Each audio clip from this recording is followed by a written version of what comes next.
കേസായത് 2017 ഫെബ്രുവരിയിൽ നമ്മൾക്ക് പൂട്ടി. അന്ന് തൊട്ട് ടിൽ ഡേറ്റ് വരെ ഞങ്ങൾ ഫൈറ്റിൽ തന്നെയായിരുന്നു. എന്താ വെച്ചിട്ടുണ്ടെങ്കിൽ ഞങ്ങൾ ബ്ലാക്ക് ലിസ്റ്റിൽ പെട്ട ഗുണ്ടകളുടെ പോലെയായിരുന്നു സത്യം പറഞ്ഞു കഴിഞ്ഞാൽ. അതായത് ഈ തൃശ്ശൂരായിരുന്നു സമരം എന്നിരുന്നെങ്കിലും കൂടി കേരളം മൊത്തം അതിൻ്റെ അലയൊലികൾ ഉണ്ടായിരുന്നു. സ്വാഭാവികമായിട്ട് ഞങ്ങൾ ഏതെങ്കിലും സ്ഥാപനത്തിലേക്ക് കയറിയാൽ തന്നെ അവിടെ യൂണിയൻ സ്ഥാപിക്കപ്പെടുമോ എന്നൊക്കെയുള്ള ഒരു പേടി എല്ലാവർക്കും ഉണ്ടാവും. നമ്മളൊരു കടയിലേക്ക് പർച്ചേസിന് ചെന്നാൽ തന്നെ നമ്മൾ അതേപോലെ തന്നെയാണ് നമ്മളെ കണ്ടിരുന്നത്. നമുക്ക് വലിയ കടകളിൽ നിന്ന് കയറാൻ തന്നെ അനുവാദമില്ല എന്നുള്ളൊരു അവസ്ഥ വരെ എത്തിയിട്ടുണ്ടായിരുന്നു. അപ്പോൾ നിങ്ങൾ ഇനി ഇവിടെ ഈ സ്ഥാപനത്തിൽ വന്നിട്ട് നിങ്ങൾ യൂണിയനൊക്കെ ആയി ഞങ്ങളെ പ്രശ്നത്തിലാക്കാനാണോ നിങ്ങൾ വന്നേക്കണേന്നുള്ള ഒരു രീതിയിലാണ് അവർ സംസാരിച്ചത്. അപ്പോൾ നമുക്ക് ഒറ്റ സ്ഥാപനത്തിലും ജോലി കിട്ടാനുള്ളൊരു ചാൻസ് ഉണ്ടായിരുന്നില്ല. നിങ്ങൾ ഒരു സ്ഥാപനത്തിൽ നിങ്ങൾക്ക് ജോലി ചെയ്യാൻ പറ്റും, ഞങ്ങൾ അവിടെയൊക്കെ മുട്ടക്കുന്നവർ പറഞ്ഞിട്ടുണ്ടായിരുന്നു. 10 മണിക്കൂർ ജോലി ചെയ്യുമ്പോഴാണ് ഈ 13,500 ഇപ്പോൾ കിട്ടുന്നത്. അല്ലാത്ത പോക്ക് തന്നെയാണ് കേരളത്തിൻ്റെ. നമസ്കാരം. ഇന്ന് സന്തോഷകരമായ ഒരു വാർത്തയുമായാണ് മറുനാടൻ പ്രേക്ഷകർക്ക് മുമ്പിലേക്ക് എത്തുന്നത്. തൃശ്ശൂരിലെ കല്യാൺ സാരീസിനെതിരെ ഇൻഡസ്ട്രിയൽ ട്രൈബ്യൂണൽ കോർട്ട് ഒരു വിധി പുറപ്പെടുവിച്ചിരിക്കുകയാണ്. 2017 ഇവിടെ ഇരിപ്പ് സമരം നടത്തിയ 5 യുവതികളെ, ഇവിടുത്തെ ജീവനക്കാരായ 5 യുവതികളെ തിരിച്ചെടുക്കണമെന്നും 2017 മുതൽ ഈ വിധി പുറപ്പെടുവിച്ച തീയതി വരെയുള്ള ശമ്പളവും 50% നൽകണമെന്നാണ് ഈ വിധിയിൽ പറഞ്ഞിരിക്കുന്നത്. എന്തായാലും ഈ കാണുന്ന കല്യാൺ സാരീസിൽ ജോലി ചെയ്തിരുന്ന 5ഓളം ജീവനക്കാരെയാണ് 2017 ഈ കമ്പനി പിരിച്ചുവിട്ടത്. ഈ ജീവനക്കാർ ഇവിടെ ഇരിക്കുവാനും പിന്നെ ശമ്പള വർധനവും ആവശ്യപ്പെട്ടുകൊണ്ടാണ് സമരം നടത്തിയത്. സമരം നടത്തിയതിന് പിന്നാലെ ഇവിടെ ജോലിയിൽ നിന്നും പറഞ്ഞു വിടുകയായിരുന്നു. 5 യുവതികളായിരുന്നു ഇവിടെ ഉണ്ടായിരുന്നത്. രജനി ദാസൻ, ദേവി രവി, മായാദേവി, അൽഫോൺസ ജോൺസൺ, പ്രീതിമോള് എന്നിവരെയാണ് ഈ കല്യാൺ സാരീസ് പറഞ്ഞു വിട്ടത്. വളരെ ഒരു നല്ലൊരു വിധിയാണ് ഈ കഴിഞ്ഞ ദിവസം ഇൻഡസ്ട്രിയൽ ട്രൈബ്യൂണൽ കോർട്ട് പുറപ്പെടുവിച്ചിരിക്കുന്നത്. അവരുടെ 50% ശമ്പളം നൽകണമെന്നാണ് പറഞ്ഞിരിക്കുന്നത്. 7 വർഷത്തെ ശമ്പളം നൽകണമെന്നാണ് പറഞ്ഞിരിക്കുന്നത്. എന്തായാലും ഇന്ന് ഈ നിയമ പോരാട്ടം നടത്തിയ ജീവനക്കാർ മറുനാടിനൊപ്പം ചേരുകയാണ്. എങ്ങനെയായിരുന്നു ഈ നിയമ പോരാട്ടം? ഞങ്ങൾ ആദ്യം സമരം ചെയ്തു. 2014 ഡിസംബറിലാണ് സമരം തുടങ്ങിയത്. 106 ദിവസം സമരം കഴിഞ്ഞ് ഞങ്ങളെ എല്ലാ സാലറി ആനുകൂല്യത്തോടും കൂടിയിട്ട് ഞങ്ങളെ തിരിച്ച് ജോലിക്ക് കയറ്റി. ശരിക്കും ഞങ്ങൾ ജോലി ചെയ്തിരുന്ന സ്ഥാപനത്തിലേക്കല്ലാതെ ഞങ്ങളെ പ്രത്യേകിച്ച് ഒരു ഡിപ്പോ പോലെയുള്ള ഒരു സ്ഥാപനത്തിലേക്കാണ് കയറ്റിയത്. അപ്പോൾ നമുക്കൊരു അഗ്രിമെൻ്റ് ഉണ്ടായിരുന്നു.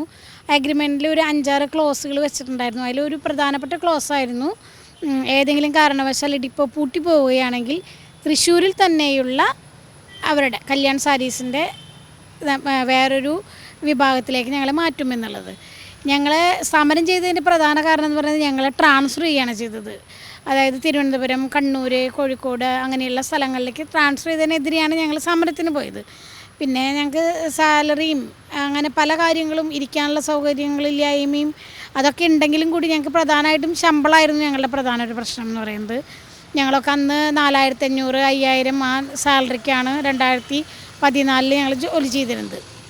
അത്ര വലിയ സാലറി ഒന്നും ഉണ്ടായിരുന്നില്ല ഞങ്ങൾക്ക്. സമരത്തിന് ശേഷമാണ് ഞങ്ങൾക്കതൊക്കെ നേടിപ്പിടിക്കാനായത്. പിന്നെ ഞങ്ങൾ ഡിപ്പോയിലായിരുന്നു ജോലി ചെയ്തത്. 2017 ഫെബ്രുവരിയോട് കൂടിയിട്ടാണ് അത് നമുക്ക് നോട്ടീസ് തന്ന് അവർക്ക് സ്ഥാപനം നഷ്ടത്തിലാണെന്ന് പറഞ്ഞാൽ അത് പൂട്ടുകയാണുണ്ടായത്. അതിനു മുൻപ് ചെറിയ ചെറിയ പ്രശ്നങ്ങളൊക്കെ ഉണ്ടെങ്കിൽ നമ്മൾക്ക് ജോലി ഒരു അത്യാവശ്യ ഘടകമായതുകൊണ്ട് നമ്മൾ അങ്ങനെ മുന്നോട്ട് പോവുകയാണ് ചെയ്തത്.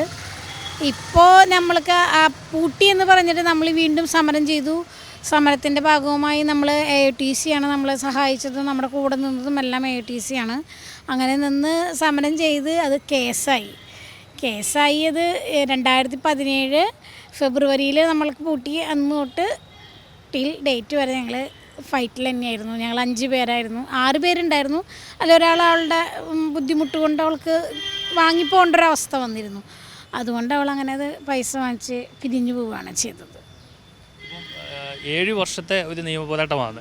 ഇതിനിടയിൽ എന്തൊക്കെ പ്രതിസന്ധികളാണ് തരണം ചെയ്യേണ്ടി വന്നത്? പ്രതിസന്ധി എന്ന് പറയുന്നത് ഞങ്ങൾക്ക് ജീവിക്കാനുള്ള പ്രതിസന്ധിയാണ് ഏറ്റവും വലിയ പ്രതിസന്ധി എന്ന് പറയുന്നത്. ഞങ്ങൾക്ക് ഈ ഒരു ജോലി മാത്രമേ ഉള്ളൂ. ഇന്ന് നമ്മൾ തുണിക്കടകളിൽ കാണുന്ന ജോലിക്കാരിൽ 99% പേരും സെയിൽസ് ഗേൾസ് അല്ല, സെയിൽസ് വുമൺസാണ്. അതായത് ജീവിക്കാൻ വേണ്ടി വരുന്നവരാണ്. അപ്പോൾ നമ്മൾക്ക് ഈ ഒരു വരുമാനം എന്ന് പറയണത് ഒരു ജീവൻ്റെ നമ്മുടെ രണ്ടാളും മൂന്നാളും ജോലി ചെയ്താലും ജീവിക്കാൻ പറ്റാത്തൊരു കാലത്ത് നമുക്ക് ജീവിക്കാനുള്ളൊരു ഉപാധി നിന്നുപോയി എന്നുള്ളത് തന്നെയായിരുന്നു ഏറ്റവും വലിയൊരു പ്രശ്നം. കുട്ടികളുടെ പഠിപ്പ്, എല്ലാവരുടെ മക്കളും പഠിക്കുന്നവരായിരുന്നു. അല്ല ഒരാളുടെ മക്കളാണ് കല്യാണം കഴിഞ്ഞ് പോയൊരു ബുദ്ധിമുട്ടാണ്. ബാക്കി എല്ലാവരും മക്കളും പഠിക്കുകയാണ്, ഇപ്പോഴും പഠിച്ചുകൊണ്ടിരിക്കുകയാണ്. അതിൻ്റെ ഒരു ബുദ്ധിമുട്ടായിരുന്നു ഏറ്റവും വലിയത്. പിന്നീട് നിങ്ങൾക്ക് എവിടെയെങ്കിലും ജോലി കിട്ടിയിരുന്നോ? ജോലി കിട്ടിയിരുന്നോ എന്ന് ചോദിച്ചു കഴിഞ്ഞാൽ കിട്ടിയിട്ടില്ല. നമുക്ക് അതിനുള്ള സാഹചര്യങ്ങൾ ഉണ്ടായിരുന്നില്ല ഇവിടെ. എന്താ വെച്ചിട്ടുണ്ടെങ്കിൽ ഞങ്ങൾ ബ്ലാക്ക് ലിസ്റ്റിൽ പെട്ട ഗുണ്ടകളുടെ പോലെയായിരുന്നു സത്യം പറഞ്ഞു കഴിഞ്ഞാൽ.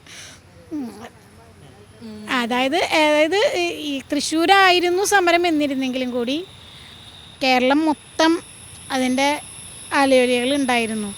നമ്മൾ അതിന് ശേഷം നമ്മൾ ഇരിക്കുക എന്നുള്ളത് ഒരു അവകാശമായിട്ടൊന്നും നമുക്ക് ആ സമയത്ത് തോന്നിയിരുന്നില്ലെങ്കിലും കൂടി സമരം ചെയ്തു തുടങ്ങിയപ്പോഴാണ് ഇങ്ങനെയും കുറേ കാര്യങ്ങൾ ഇതിൽ ചെയ്യാൻ പറ്റുമെന്ന് നമുക്ക് തോന്നി. നമ്മൾ ഇതുമായിട്ട് മുന്നോട്ട് പോകേണ്ടി വന്നത്. അതായത് ഈ കേരളത്തിലെ ഈ ടെക്സ്റ്റൈൽ ഷോപ്പുകളിലൊക്കെ നിൽക്കുന്ന യുവതികൾക്ക്, ജോലി ചെയ്യുന്ന സ്ത്രീകൾക്ക് ഇരിക്കുവാനുള്ള അവകാശം നേടിക്കൊടുത്ത ആൾക്കാരാണ് ഇവരൊക്കെ. ഇവരുടെ ഒരു ശക്തമായ സമരവും തുടർന്നായിരുന്നു ഇത്തരത്തിൽ ഒരു ഉത്തരവ് സർക്കാരിൻ്റെ ഭാഗത്തു നിന്നും ഉണ്ടായത്. അതിനെ തുടർന്ന് ഇവർക്ക് ഒരുപാട് യാതനകൾ അനുഭവിക്കേണ്ടി വന്നു എന്നാണ് നമുക്ക് മനസ്സിലാക്കാൻ കഴിയുന്നത്. ഏതായാലും രജനിയോട് നമുക്ക് ചോദിക്കാം. രജനി, ഇപ്പം 7 വർഷമായി നിങ്ങൾക്ക് ജോലി മറ്റ് സ്ഥാപനങ്ങളൊന്നും തന്നില്ലെന്ന് പറഞ്ഞു. എങ്ങനെയായിരുന്നു നിങ്ങൾ ജോലിക്ക് പോകുമ്പോൾ അവരുടെ ഒരു സമീപനം? നിലവിൽ ഇപ്പോൾ ഈ സമരം എന്ന് പറയുന്നത് ഭയങ്കര എല്ലാവരും അറിയപ്പെടുന്ന ഒരു സമരമായിരുന്നു. അപ്പം നമ്മളിപ്പോൾ അറിയാത്തവരാരും ഇല്ല. പിന്നെ ഈ ഫീൽഡിലെന്ന് പറഞ്ഞു കഴിഞ്ഞാൽ ഒരു യൂണിയനൊന്നും ഇല്ല. സ്വാഭാവികമായിട്ട് ഞങ്ങൾ ഏതെങ്കിലും സ്ഥാപനത്തിലേക്ക് കയറിയാൽ തന്നെ അവിടെ യൂണിയൻ സ്ഥാപിക്കപ്പെടുമോ എന്നൊക്കെയുള്ള ഒരു പേടി എല്ലാവർക്കും ഉണ്ടാവും. സമരം എന്ന് പറയുന്നത് നമ്മളിപ്പോൾ കടയുടെ മുന്നിൽ മാത്രമല്ല, മുനിസിപ്പൽ സ്റ്റാൻഡിൻ്റെയൊക്കെ മുന്നിലാണ് നമ്മൾ സമരം ചെയ്തുകൊണ്ടിരുന്നത്. അപ്പോൾ എല്ലാവരും നമ്മളറിയും. നമുക്കറിയാവുന്ന സ്ഥലം എന്ന് പറഞ്ഞാൽ ഞങ്ങൾ ജനിച്ചതും വളർന്നതും ഒക്കെ ഈ തൃശ്ശൂരാണ്. അപ്പോൾ ഇവിടെ ഒരു സ്ഥാപനത്തിൽ ഇപ്പോൾ തന്നെ ഞങ്ങൾ ഏതെങ്കിലും ഒരു കടയിൽ കയറിയാൽ തന്നെ എല്ലാവർക്കും അറിയാം ഞങ്ങൾ അന്ന് സമരം ചെയ്ത ആൾക്കാരാണെന്ന്. അപ്പോൾ ആ ഒരു കണ്ണോട് കൂടിയല്ലേ നമ്മൾ ഏത് ഇൻ്റർവ്യൂവിന് പോയാലും അവർ നമ്മളെ കാണുള്ളൂ. കടയിലുള്ളവർ മാത്രമല്ല, മുതലാളിമാരായാലും അങ്ങനെയല്ലേ കാണുള്ളൂ. നമുക്ക് ജോലി തരാൻ എല്ലാവർക്കും ഭയങ്കര ബുദ്ധിമുട്ടാണ്. പിന്നെ നമ്മൾ സാമാന്യ വിദ്യാഭ്യാസം മാത്രമുള്ളവരാണ്. നമ്മൾ വലിയ ഉയർന്ന ജോലിയിലേക്കൊന്നും പോകാൻ പറ്റില്ല. നമുക്ക് അറിയുന്ന ജോലി എന്ന് പറഞ്ഞാൽ ഞാൻ ഇപ്പോൾ ജോലി ചെയ്യാൻ തുടങ്ങിയപ്പോൾ ആദ്യം ചെയ്തിരിക്കുന്ന ജോലി തന്നെ ഇതാണ്. അപ്പോൾ നമുക്ക് ഏറ്റവും കൂടുതൽ അറിയാവുന്നത് ഈ ഫീൽഡാണ്. അപ്പോൾ ഈ ഫീൽഡിലല്ലേ നമ്മൾ ഒന്നും കൂടെ ട്രെയിൻ ചെയ്യുള്ളൂ. അപ്പോൾ അങ്ങനെ കിട്ടിയിട്ടില്ല. ഞാൻ അതിന് ശേഷം ജോലിക്ക് പോയിട്ടില്ല. ജോലിക്ക് പോകാൻ പറ്റിയില്ല. 1-2 സ്ഥലത്ത് കയറി അപ്പോൾ അവർ നമ്മളെ അറിയുന്നത് കൊണ്ട് ഇൻ്റർവ്യൂവിന് ചെന്നാൽ തന്നെ അവർ റിജക്റ്റ് ചെയ്യണം. നമുക്ക് എക്സ്പീരിയൻസ് ഇല്ലാണ്ടോ കഴിവില്ലാണ്ടോ ഒന്നുമല്ല. ഇതാണ് സംഭവം. ഇതിക്ക് എങ്ങനെയായിരുന്നു ആ ഒരു അനുഭവം ജോലി തേടി സ്ഥാപനങ്ങളിൽ ചെല്ലുമ്പോൾ? നമ്മൾ ഇപ്പോൾ ഇവിടെ വലിയ കടകളിൽ തന്നെയാണ് നമ്മൾ ജോലിക്ക് ഇൻ്റർവ്യൂവിന് ചെല്ലുമ്പോൾ അവർ ആദ്യം തന്നെ ഇവിടെ ഇരുന്ന് ജോലി ചോദിക്കും. അപ്പോൾ നമ്മളിപ്പോൾ നമുക്ക് പറയാനുള്ള സ്ഥാപനം ഇതാണ് കല്യാൺ സാരീസ് എന്ന് പറയുമ്പോൾ നമ്മൾ ആ സമയത്ത് മാസ്കൊക്കെ വെച്ചിട്ടാണ് പോണത്. അപ്പോൾ മാസ്ക് മാറ്റുമെന്ന് പറയുമ്പോൾ ആ സമരത്തിലുണ്ടായിരുന്ന ആളല്ലേ, അപ്പോൾ അറിയിക്കാം എന്ന് പറഞ്ഞിട്ട് നമ്മളെ അങ്ങനെ വിടും. എന്താ വെച്ചാൽ നമ്മൾ വീട്ടിൻ്റെ സാഹചര്യമൊക്കെ വളരെ മോശമാണ്. ജോലി എന്തായാലും അത്യാവശ്യമുണ്ട്. അതിന് ശേഷം ചെറിയ കൂലിപ്പണിയൊക്കെ ചെയ്തിട്ടാണ് നമ്മൾ ഇത്രയും നാളും നിന്ന് തന്നെ. അങ്ങനെയുള്ള അവസ്ഥകൾ ജോലി ഒരു സ്ഥലത്ത്, അത് തൃശ്ശൂരാണ്. നമുക്ക് മെയിനായിട്ട് നമുക്ക് തൃശ്ശൂർ ജീവിച്ചതുകൊണ്ട് ഇവിടെയാണ് പറ്റുള്ളൂ. അങ്ങനെ പല കടകളിൽ നിന്നും അങ്ങനെ ഒരു അനുഭവം ഉണ്ടായിട്ടുണ്ട്. നമ്മൾ ആ കണ്ണികൂടെ നമ്മുടെ കൂടെ നമ്മളൊരു കടയിലേക്ക് പർച്ചേസിന് ചെന്നാൽ തന്നെ നമ്മൾ അതേപോലെ തന്നെയാണ് നമ്മളെ കണ്ടിരുന്നതും. നമുക്ക് വലിയ കടകളിൽ നിന്ന് കയറാൻ തന്നെ അനുവാദമില്ല എന്നുള്ളൊരു അവസ്ഥ വരെ എത്തിയിട്ടുണ്ടായിരുന്നു. ഞാനിതുപോലെ സിൽക്ക് കേന്ദ്ര എന്ന് പറഞ്ഞൊരു സ്ഥാപനം തുടങ്ങിയപ്പോൾ ഞാനവിടെ ഇൻ്റർവ്യൂവിന് പോയിട്ടുണ്ടായിരുന്നു. അവിടെ ചെന്ന് ഇൻ്റർവ്യൂവിന് അറ്റൻഡ് ചെയ്ത് കഴിഞ്ഞപ്പോഴാണ് അന്ന് മാസ്ക് വെച്ചിരുന്നു. അപ്പോൾ ആ ചോദിച്ചു, ഇയാളൊന്ന് മാസ്ക് ഒന്ന് മാറ്റിയേ എന്ന് പറഞ്ഞു. മാസ്ക് മാറ്റിയപ്പോൾ പറഞ്ഞാൽ നിങ്ങളന്ന് സമരത്തിലുണ്ടായിരുന്ന ആളല്ലേ, അപ്പോൾ നിങ്ങളിനി ഇവിടെ ഈ സ്ഥാപനത്തിൽ വന്നിട്ട് നിങ്ങൾ യൂണിയനൊക്കെ ആയി ഞങ്ങളെ പ്രശ്നത്തിലാക്കാനാണോ നിങ്ങൾ ഇങ്ങോട്ട് വന്നേക്കണേന്നുള്ള ഒരു രീതിയിലാണ് അവർ സംസാരിച്ചത്. അപ്പോൾ നമുക്ക് ഒറ്റ സ്ഥാപനത്തിലും ജോലി കിട്ടാനുള്ളൊരു ചാൻസ് ഉണ്ടായിരുന്നില്ല. കല്യാൺ സാരീസിൻ്റെ ഉടമകൾ നിങ്ങളെ ഭീഷണിപ്പെടുത്തിയിരുന്നോ ഏതെങ്കിലും തരത്തിൽ ജോലി കിട്ടത്തില്ല? അവർ പറഞ്ഞിരുന്നു നിങ്ങൾ ഒരു സ്ഥാപനത്തിൽ നിങ്ങൾക്ക് ജോലി ചെയ്യാൻ പറ്റും, ഞങ്ങൾ അവിടെയൊക്കെ മുട്ടക്കുന്നവർ പറഞ്ഞിട്ടുണ്ടായിരുന്നു. അപ്പോൾ അതവർ എല്ലായിടത്തും അവർ കയറി നോക്കലൊക്കെ ഉണ്ടായിട്ടുണ്ട്. അവർ ഓരോ സ്ഥാപനത്തിൽ ഇവരെവിടെയെങ്കിലും ജോലി ചെയ്യുന്നുണ്ടോ നമുക്ക് അങ്ങനെയുള്ളൊരു അനുഭവമൊക്കെ ഉണ്ടായിട്ടുണ്ട്. ഈ കല്യാൺ സാരീസിൻ്റെ ഉടമ ആരാണ്? രാമചന്ദ്രൻ. പട്ടാഭിരാമൻ എന്ന് പറഞ്ഞ ആളാണ്. അത് ചേട്ടനാണ്. ഇവരെല്ലാം ചേട്ടനിയന്മാരാണ്. അപ്പം ഈ രാമചന്ദ്രൻ എന്ന് പറഞ്ഞ ആൾ നിങ്ങളെ ഇത്തരത്തിൽ ഭീഷണിപ്പെടുത്തില്ല, എങ്ങും ജോലി ചെയ്യാൻ അനുവദിക്കത്തില്ല? അല്ല, അത് നമുക്ക് മൊത്തത്തിൽ ഇങ്ങനെ പറയേണ്ടതാണ്. അതിപ്പോൾ അതായത് ഞങ്ങളാരും അവിടെ ഞങ്ങൾ ജോലി ചെയ്തിരുന്ന ആരും ഞങ്ങൾ സമരത്തിന് ഇറങ്ങിയത് അവരെ തോൽപ്പിക്കാനോ പൂട്ടിക്കാനോ വേണ്ടിയിട്ടല്ല. ഞങ്ങളുടെ അവകാശങ്ങൾക്ക് വേണ്ടിയിട്ടാണ് ഞങ്ങൾ ചെയ്തത്. അപ്പം അത് ഇപ്പോൾ ഇൻ്റർവ്യൂവിന് പോയപ്പോൾ ഇവർക്ക് അങ്ങനെ ഒരു ദുരനുഭവം ഉണ്ടായി എന്ന് പറയുന്നത് നമ്മളിപ്പോൾ അവിടെ ജോലിക്ക് ചെല്ലുന്നത് അവിടെ പൂട്ടിക്കാൻ വേണ്ടിയിട്ടില്ല. അവരവിടെ അനീതി നടത്തുന്നുണ്ടെന്ന് അവർക്ക് ഉറപ്പുള്ളത് കൊണ്ടാണ് അവർക്ക് ആ പേടി വരുന്നത്. ഞങ്ങൾക്ക് വേറൊന്നും വേണ്ട. കൃത്യമായിട്ട് ലേബർ ഓഫീസിൽ പോയി കഴിഞ്ഞാൽ ലേബർ നിയമങ്ങളുണ്ട് അസംഘടിത മേഖല തൊഴിലാളികൾക്ക്. അത് മാത്രം ഞങ്ങൾക്ക് നടപ്പാക്കി തന്നാൽ മതി. അല്ലാണ്ട് ഞങ്ങൾക്ക് വേറെ പ്രത്യേകിച്ച് ഒരു പരിഗണന ഞങ്ങൾക്ക് അവർ തരേണ്ട ആവശ്യമില്ല. നിലവിലെ ഉത്തരവിൽ എന്തൊക്കെയാണ് പറഞ്ഞിരിക്കുന്നത് നിങ്ങൾക്ക് അനുകൂലമായിട്ട്? ഇപ്പോൾ വന്നിട്ടുള്ള വിധിയിലാണോ? വന്നിട്ടുള്ള വിധിയിൽ എന്ന് പറയുന്നത് 2017 ഫെബ്രുവരി 15 മുതൽ ഇത് പബ്ലിഷ് ചെയ്യുന്ന ഡേറ്റ് ഇതിപ്പോൾ മിനിഞ്ഞാന്നായിരിക്കണം എന്ന് എനിക്ക് തോന്നുന്നു. 2 ദിവസം മുന്നാണ് നമ്മളെ വിളിച്ച് പറഞ്ഞത്. അതുവരെയുള്ള സാലറിയുടെ 50% ഞങ്ങൾക്ക് തരണം. പിന്നെ ഓരോരുത്തർക്കും ഞങ്ങൾ 5 പേരും വീട്ടമ്മമാരാണെന്ന് പൂർണ്ണമായി ബോധ്യമുണ്ട്. അപ്പോൾ ഞങ്ങൾക്ക് വരുമാനം ഇല്ലയെന്ന് അവർ ആദ്യത്തിന് തോന്നിയത് കൊണ്ടായിരിക്കാം 10,000 രൂപ വീതം ഞങ്ങൾക്ക് കോടതി ചെലവിന് തന്നിട്ടുണ്ട്. അത് 1 മാസത്തിനുള്ളിൽ ഞങ്ങൾക്ക് തരണം. ഇനി സാലറി എന്ന് പറയുന്നത് 2 മാസത്തിനുള്ളിൽ സെറ്റിൽ ചെയ്യണം ഈ പബ്ലിഷ് ചെയ്ത ഡേറ്റ് തൊട്ട്. പിന്നെ ഞങ്ങൾക്ക് എന്താ പറയുക 1 മാസത്തിനുള്ളിൽ ജോലിക്ക് തൃശ്ശൂർ തന്നെയുള്ള സ്ഥാപനത്തിലേക്ക് ഞങ്ങൾ എടുക്കണം എന്നാണ് പറഞ്ഞിരിക്കുന്നത്. അതിൽ ഏറ്റവും വലിയൊരു പ്രധാനം ഞങ്ങൾക്ക് തോന്നിയത് ഞങ്ങൾക്ക് വെച്ച എഗ്രിമെൻറ്റ് വെറും ഒരു പ്ലെയിൻ പേപ്പറായിരുന്നു. ഫസ്റ്റ് സമരം കഴിഞ്ഞപ്പോൾ ഞങ്ങൾക്ക് ബുദ്ധിയില്ലാത്തയും ബോധമില്ലാത്ത കാരണം കൊണ്ട് ഞങ്ങളത് വേഗം പോയി സെക്കൻഡ് പേപ്പറിൽ ഒപ്പിട്ട് പോന്നു. അപ്പോൾ നമ്മളങ്ങനെ ചതിക്കുമെന്ന് ഉദാഹരണം പറയാം. ഞങ്ങളാണ് അവരെ ചതിക്കുന്നതെങ്കിൽ ഞങ്ങൾക്ക് ചതിക്കാൻ ഇഷ്ടപ്രകാരം വഴികളുണ്ടായിരുന്നു. അവർ ഞങ്ങളെ ചതിച്ചുകൊണ്ടാണ് ഞങ്ങൾക്ക് 2ാമത്തെ സമരത്തിന് വരേണ്ടി വന്നത്. അതായത് ആ ഫസ്റ്റ് പേപ്പറിലുള്ള ഒരു ക്ലോസ്, അതായത് ഏതെങ്കിലും കാരണവശാൽ ഈ സ്ഥാപനം പൂട്ടുകയാണെങ്കിൽ നിങ്ങളെ തിരിച്ചെടുക്കാമെന്ന് പറഞ്ഞാൽ ക്ലോസ് എടുത്തു മാറ്റിയിട്ട് ഒരു പുതിയ എഗ്രിമെൻറ്റ് പ്രൊഡ്യൂസ് ചെയ്യുകയാണ് ചെയ്തത്. ഹൈക്കോടതിയിൽ കാണിച്ചിട്ടാണ് ഞങ്ങളെ ആ സ്ഥാപനം പൂട്ടിച്ച് പുറത്തിറക്കിയത്. ആ ഫസ്റ്റ് വന്ന എഗ്രിമെൻറ്റ് ഞങ്ങൾ പ്രൊഡ്യൂസ് ചെയ്ത എഗ്രിമെൻ്റാണ് ജെന്യുവിൻ ആയിട്ടുള്ളതെന്ന് ജഡ്ജി സാറിന് ബോധ്യപ്പെട്ടത് കൊണ്ടാണ് ഞങ്ങൾക്ക് ഇങ്ങനെ ഇവരുടെ തന്നെ തൃശ്ശൂരിൽ തന്നെയുള്ള സ്ഥാപനത്തിൽ നമ്മളെ എടുക്കണം എന്നുള്ളൊരു വിധി. അതിൽ വലിയ സന്തോഷമുണ്ട്. കാരണം അസംഘടിത മേഖലയിലെ തൊഴിലാളികൾക്ക് എല്ലാവർക്കും ഇരിക്കാനുള്ള അവകാശം, സാലറി സ്ലിപ്പ് എല്ലാം ഞങ്ങൾക്ക് തന്നത് ഈ സമരം. നിങ്ങൾ നിങ്ങൾ 5 പേരല്ലാതെ ഞങ്ങളുടെ കൂടെ 2 പേര് നിന്നിരുന്നു. ആ 2 പേര് നമ്മൾ മറക്കാൻ പറ്റില്ല. കാരണം അവർ ജീവിത സാഹചര്യങ്ങൾ കൊണ്ട് പിരിഞ്ഞു പോയവരാണ്. അത് നമ്മൾ മറക്കാൻ പാടില്ല. അന്ന് നിങ്ങൾ സമരം ചെയ്യുമ്പോൾ എത്ര രൂപയായിരുന്നു ശമ്പളം? എനിക്ക് 4,500 തുടക്കത്തിൽ 2014. സമരത്തിന് ശേഷം എത്ര കിട്ടിയായിരുന്നു ആദ്യ സമരം തുടങ്ങുന്നതിന് മുന്നേ ഞങ്ങൾക്ക് 7,200 ആക്കിയിട്ടുണ്ടായിരുന്നു. അത് കഴിഞ്ഞ് പിന്നെ 500 7,900 ആയിരുന്നു. ഇപ്പം നിലവിൽ എത്ര ശമ്പളമുണ്ട് ഇവിടെയൊക്കെ? ഇപ്പോൾ ഓരോരോ സ്ഥാപനങ്ങളിൽ ഓരോരോ തരാണ്. ഞങ്ങളുടെ ജോലി സ്ഥാപനത്തിൽ ഇപ്പോൾ 13,500 ആയിട്ടുണ്ടെന്നാണ് എൻ്റെ ഒരു അറിവ്. എത്ര മണിക്കൂർ ജോലി ചെയ്യണം? 9:30 തൊട്ട് 7 മണി വരെ. അല്ല 10 മണിക്ക് കയറുന്ന ആളാണെങ്കിൽ 10 മണി തൊട്ട് 7:30 വരെ. ശേഷമാണത് 9:30 മുതൽ 7:30 വരെ ആയിരുന്നു ഞങ്ങളുടെ വർക്കിംഗ് ടൈം ലേഡീസിൻ്റെ. ഞങ്ങളുടെ സമരത്തിന് ശേഷമാണ് അത് 9:30 മുതൽ 7 മണി വരെ ലേഡീസിനായത്. അരമണിക്കൂറാണ് കുറഞ്ഞ് കിട്ടിയതെന്ന് പറയുമ്പോൾ ആർക്കും വലിയ അത്ഭുതമൊന്നും തോന്നില്ല. പക്ഷെ അതിൻ്റെ ഉള്ളിൽ കാലത്തോട്ട് വൈകുന്നേരം വരെ 10 മണിക്കൂർ വർക്ക് ചെയ്യണ ലേഡീസിന് ആ അരമണിക്കൂർ എന്ന് പറയണത് ഒരു ദിവസത്തിന് തുല്യമാണ് ഞങ്ങൾക്കത്. ആ അരമണിക്കൂർ അങ്ങനെ ആക്കി കിട്ടിയതുപോലെ ആ സമരത്തിന് ശേഷമാണ്. പിന്നെ 10 മണിക്ക് കയറുന്നവർക്ക് 7:30 വരെ അങ്ങനെ ഒരു ഇതും കൂടെ തന്നത്. 10 മണിക്കൂർ ജോലി ചെയ്യുമ്പോഴാണ് ഈ 13,500 ഇപ്പോൾ കിട്ടുന്നത്. വല്ലാത്ത പോക്ക് തന്നെയാണ് കേരളത്തിൻ്റെത്. 10 മണിക്കൂറിൽ ഞങ്ങൾക്ക് ഇരിക്കാൻ പാടില്ല. ഫുഡ് കഴിക്കണമെങ്കിൽ രാവിലെ ചായ കുടിക്കണമെങ്കിൽ 10 മിനിറ്റ്. ആ 10 മിനിറ്റ് ഞങ്ങൾ പോയി വരുന്നത് എത്ര നില കയറിയിട്ടാണെന്ന് അറിയാം. 10 മിനിറ്റിനുള്ളിൽ മുകളിൽ കയറി ഞങ്ങൾ ചായ കുടിച്ച് ആ 10 മിനിറ്റിനുള്ളിൽ ഇവിടെ വരണം. ലിഫ്റ്റിൽ കയറാൻ പറ്റില്ല. ഞങ്ങൾക്ക് വർക്കേഴ്സിന് ലിഫ്റ്റിൽ കയറാൻ പാടില്ല. എന്നാലും ഞങ്ങൾ കാണാണ്ടൊക്കെ കയറും നിവൃത്തികേട് കൊണ്ട്. പിന്നെ എന്താ വെച്ചാൽ ടൈം എഴുതിയിട്ടാണ് പോവുക നമ്മൾ ഫ്ലോറിൽ നിന്ന്. അപ്പോൾ നമ്മൾ തിരിച്ചു വരുമ്പോൾ ടൈം എഴുതിയതൊക്കെ നോക്കാൻ അവിടെ ആളുകളുണ്ടല്ലോ, ഫ്ലോർ മാനേജർ, സൂപ്പർവൈസേഴ്സ്, അങ്ങനെ.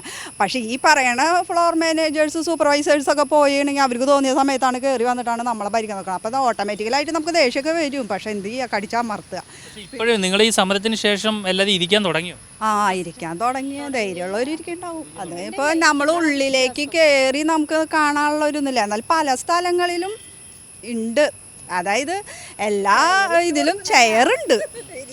പിന്നെ ഞങ്ങൾ ജോലി ചെയ്യുമ്പോൾ ഞങ്ങളെങ്ങനെ ഇരിക്കണ്ടായെന്ന് വെച്ചിട്ടുണ്ടെങ്കിൽ ഞങ്ങൾ മനഃപൂർവ്വം ഒരു അട്ടിയൊക്കെ വലിച്ച് നിലത്തേക്ക് ഇട്ടിട്ട് ഒരു സ്റ്റൂളിട്ട് ഒതുക്കലാണ് ഞങ്ങൾക്ക് ഇരിക്കാനുള്ള ആഗ്രഹം കൊണ്ട്. എല്ലാ സ്ത്രീകൾക്കും വെരിക്കോസ് വെയിനും പിന്നെ ലേഡീസാണ്, അവർക്ക് മാസത്തിൽ വരുന്ന പല പ്രശ്നങ്ങളുണ്ട്. അപ്പോൾ അവരൊക്കെ ഒരു ബുദ്ധിമുട്ടൊന്ന് ആലോചിച്ച് നോക്കുക. ഒരു 10 മിനിറ്റൊക്കെ നമ്മൾക്ക് മനുഷ്യപരമായിട്ട് നമുക്കത് തരാവുന്ന കാര്യങ്ങളേ ഉള്ളൂ. ഇതിനൊന്നും നമ്മൾ പോരാടാൻ പോവില്ല. നമ്മൾ അറിഞ്ഞുകൊണ്ട് തരുന്ന കാര്യങ്ങളാണ് ഇതൊന്നും. നമുക്ക് ഞങ്ങൾക്ക് എന്നല്ല, ഞാനിപ്പോൾ കല്യാണിലല്ല വർക്ക് ചെയ്തിരിക്കുന്നത്. ഞാൻ ഇതിന് മുന്നും വേറെ സ്ഥാപനങ്ങളിൽ വർക്ക് ചെയ്തിട്ടുണ്ട്. ഞാൻ കല്യാണിൽ വർക്ക് ചെയ്യാൻ വരുമ്പോൾ എനിക്ക് 15 വർഷത്തെ എക്സ്പീരിയൻസ് ഉണ്ട്. എല്ലാ സ്ഥാപനങ്ങളിലും ഇങ്ങനെ തന്നെയാണ്. അതൊന്നെടുത്ത് ഒന്നൊന്നും പറയാനൊന്നുമില്ല. ഇപ്പോൾ കല്യാൺ സാരീസിൽ സമരം ചെയ്ത കാരണം അവിടെ മാത്രമാണ് ഈ പ്രശ്നം നടക്കണമെന്ന് നിങ്ങൾ വിചാരിക്കരുത്. എല്ലാ സ്ഥാപനങ്ങളിലും ഉണ്ട് ഇത്. ഇരിക്കാൻ പറ്റില്ല, എന്താ പറയുക, നമുക്ക് ഭയങ്കരമായിട്ട് ലീവ് വേണ്ട സമയങ്ങളൊക്കെ ഉണ്ടാവും. അപ്പോൾ നമ്മൾ വീട്ടമ്മമാരാണ്, മക്കളുണ്ട്, ഭർത്താവുണ്ട്, കുടുംബമൊക്കെ ആയി വേണം. അപ്പോൾ ചെറിയ പരിഗണനയൊക്കെ നമുക്ക് തരാം. അതുപോലും ഇല്ലാത്തവരുണ്ട്. നിലവിലെന്ന് പറഞ്ഞിട്ടുണ്ടെങ്കിൽ ഇവരെക്കാളും തുടക്കത്തിൽ സാലറി കൂടുതൽ എനിക്കായിരുന്നു. ഓട്ടോമാറ്റിക്കായിട്ട് എനിക്കിതിന് നിൽക്കേണ്ട ആവശ്യമില്ല. കാരണം എന്താ വെച്ചിട്ടുണ്ടെങ്കിൽ എനിക്ക് അത്രയും സാലറി കിട്ടുമ്പോൾ പോലും ഞാൻ മറ്റുള്ളവർക്ക് വേണ്ടി നിന്നത് എന്തുകൊണ്ടാണെന്ന് വെച്ചിട്ടുണ്ടെങ്കിൽ എനിക്ക് അത്രയും സാലറി കിട്ടുമ്പോൾ അവിടെ 2000 നിലവിൽ 7,900 സാലറി ഉള്ളിടത്താണ് അപ്പോൾ 3,000-2,500 രൂപ വരെ അവിടെ സാലറി മേടിച്ചവരുണ്ട്. മാസമാകുമ്പോഴേക്കും ഓട്ടോമാറ്റിക്കായിട്ട് അവരെ കാര്യം എന്ന് വെച്ചിട്ട് അവർ മേടിക്കണതിൻ്റെ ഇരട്ടി സാലറി അവർക്ക് കടാവാണ്. അവരെ റോളിങ് നടക്കണ്ടേ. അപ്പം നിലവിൽ ഈ സാലറി ഉണ്ട്. ഈ സാലറി ഉള്ളത് നമുക്ക് തരണമെങ്കിൽ ലേബർ ഓഫീസറൊക്കെ വിചാരിക്കണം ഇതിന് യൂണിയൻ വേണം. ഇവരാണ് മീറ്റിംഗ് കൂടണതും നമ്മുടെ സാലറികൾ നിശ്ചയിക്കുന്നതും. ഇവർക്ക് കൂട്ടുനിന്ന് കഴിഞ്ഞാൽ ഞങ്ങളെ പോലെയുള്ളവർ എന്ത് ചെയ്യും?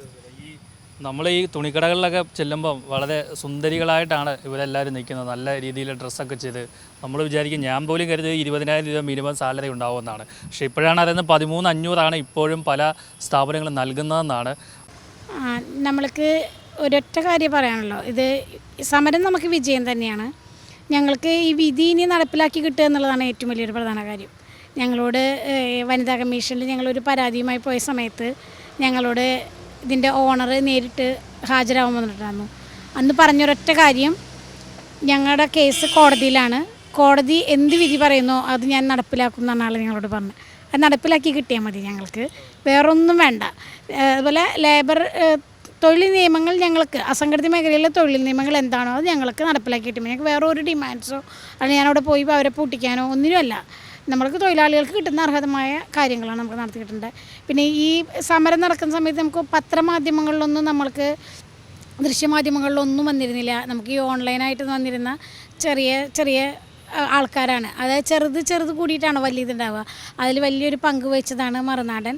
അത് നമുക്ക് മറക്കാൻ പറ്റില്ല. നമുക്ക് തുടക്കം തൊട്ടേ അങ്ങനെ സഹായം ചെയ്തിരുന്നു. ഇപ്പോഴും ഇതിന് വന്ന് നമ്മളോട് പങ്ക് കലർന്നതിൽ വളരെയധികം സന്തോഷമുണ്ട്. എത്രയും പെട്ടെന്ന് ഈ വിധി വേഗം നടപ്പിലാവട്ടെ. എന്തായാലും വലിയൊരു വിജയഗാഥ തന്നെയാണ് ഈ 4 പേരും നേടിയെടുത്തിരിക്കുന്നത്. ഇത്തരത്തിലുള്ള ഒരു വിധി വരും കാലങ്ങളിലൊക്കെ മറ്റുള്ളവർക്ക് വലിയ സഹായമാകുന്ന കാര്യത്തിൽ യാതൊരു സംശയമില്ല. ഒരുപാട് പേർ ഇപ്പോഴും യാതന അനുഭവിച്ച് തന്നെയാണ് ഇത്തരത്തിലുള്ള വലിയ തുണിക്കടകളിലൊക്കെ ജോലി ചെയ്യുന്നതെന്നാണ് ഇവരുടെ വാക്കുകളിൽ നിന്ന് മനസ്സിലാക്കുന്നത്. നമ്മളെല്ലാവരും നോക്കുമ്പോൾ വളരെ സന്തോഷത്തോടെ, വളരെയധികം ഒരുങ്ങി, വളരെ സുന്ദരിയായൊക്കെ നമ്മളെ സ്വീകരിച്ച് തുണിക്കടകളിലേക്ക് കൊണ്ടുപോകുന്ന ഇവരുടെ ശമ്പളം കേട്ടാൽ തന്നെ ഞെട്ടും. 13,500 രൂപ എന്നാണ് പറഞ്ഞത്. ഇവരൊക്കെ മുടക്കുന്ന ഈ പരസ്യത്തിനായി മുടക്കുന്ന തുകകൾ, അതിൻ്റെ ഒരു ചെറിയ ശതമാനമെങ്കിലും ഇവരുടെ ശമ്പളത്തിനായി നൽകിയിരുന്നെങ്കിൽ അവർ മനസ്സറിഞ്ഞ് സന്തോഷത്തോടെ അവർ ജോലി ചെയ്ത് നിങ്ങൾക്ക് വേണ്ട വരുമാനമൊക്കെ നേടിത്തരുന്നതായിരിക്കും. പക്ഷേ ഇതവർ മനസ്സുകൊണ്ട് ശപിച്ചുകൊണ്ട് തന്നെയാണ് ഇവിടെ ജോലി ചെയ്യുന്നത്. അതിൻ്റെ ശാപം, അതിൻ്റെ ആ ഒരു പാപമൊക്കെ നിങ്ങൾ എവിടെ കൊണ്ടുപോയി കഴുകിക്കളയുമെന്നുള്ള കാര്യം ഈ മുതലാളിമാർ ഓർക്കുക. ഈ മുടക്കുന്ന കോടികളിൽ ചെറിയൊരു ശതമാനം ഇവരുടെ ശമ്പളത്തിനായി മാറ്റിവെച്ചാൽ തന്നെ അവർ സന്തോഷത്തോടെ നിങ്ങൾക്ക് വേണ്ടി ജോലി ചെയ്യും. എന്തായാലും ഇപ്പോഴും ഇരുന്ന് ജോലി ചെയ്യാൻ കഴിയാത്ത ഒരുപാട് പെൺകുട്ടികൾ ഇവിടെ ഉണ്ട് എന്നാണ് നമുക്ക് മനസ്സിലാക്കാൻ കഴിയുന്നത്. എന്തായാലും ഇനി അടുത്ത ഒരു സ്റ്റെപ്പ് ഈ വിധി നടപ്പിലാക്കുക എന്നുള്ളതാണ്. ഇവരുടെ പക്കൽ നിന്നും കഴിഞ്ഞ 7 വർഷത്തെ ശമ്പളത്തിൻ്റെ 50% ഇവർക്ക് നൽകണമെന്നാണ് പറഞ്ഞിരിക്കുന്നത്. ഈ 5 പേർക്ക് നൽകണമെന്നാണ് പറഞ്ഞിരിക്കുന്നത്. 5 പേരിൽ 4 പേർ മാത്രമേ ഇപ്പോൾ നമ്മുടെ കൂടെ ഉള്ളൂ. എന്തായാലും അവർക്ക് ആ തുക കിട്ടിയതിന് ശേഷം ഇവിടെ തന്നെ ജോലി ചെയ്യിപ്പിക്കണമെന്നാണ് പറഞ്ഞത്. ഇവിടെ ജോലി ചെയ്യുന്നത് എത്രത്തോളം സുഖകരമാകുമെന്നുള്ള കാര്യമൊക്കെ ഇനി നമുക്ക് കണ്ടറിയണം. എന്തായാലും മറുനാടനാണ് ആദ്യം മുതലേ തന്നെ ഈ വാർത്തയ്ക്ക് ഒപ്പം നിന്നത്. നമ്മളാണ് ഇത് ഏറ്റവും കൂടുതൽ ഇവർക്ക് സപ്പോർട്ട് ചെയ്തത്. അന്ന് ഈ കല്യാൺ നൽകുന്ന പരസ്യമൊക്കെ വാങ്ങുന്ന ചാനലുകാരൊന്നും തന്നെ ഈ ഒരു വാർത്ത പുറത്തേക്ക് വിട്ടിരുന്നില്ല. അതുകൊണ്ട് തന്നെ നമുക്ക് മറുനാടനും കൂടി ഈ ഒരു വിധി ഒരുപാട് സന്തോഷം നൽകുകയാണ്. തൃശ്ശൂരിൽ നിന്നും ശബരിനാഥിനോടൊപ്പം ആർ പിയൂഷ്, മറുനാടൻ TV.